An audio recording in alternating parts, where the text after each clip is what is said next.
வெண்ணிலமே நீ குரல் கொடுத்தால் உன்னை கும்பிட்டு கண்ணடிப்பேன். கோபுரமே உன்னை சாய்த்து கொண்டு உந்தன் கூந்தலில் மீன் பிடிப்பேன். வெண்ணிலவே உன்னை தூங்க வைக்க உந்தன் மேலுக்கு சொடுக்கெடுப்பேன். வருட வரும் பூங்காற்றையெல்லாம் கொஞ்சம் வடிகட்டி அனுப்பி வைப்பேன். என் காதலின் தேவையை காதுக்குள் ஓதி வைப்பேன். உன் காலடி எழுதிய கோலங்கள் புது கவிதைகள் என்றுரைப்பேன்.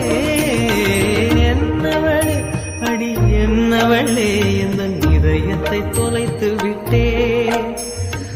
எந்த இடம் அது தொலைந்த இடம், அந்த இடத்தையும் மறந்து விட்டேன்.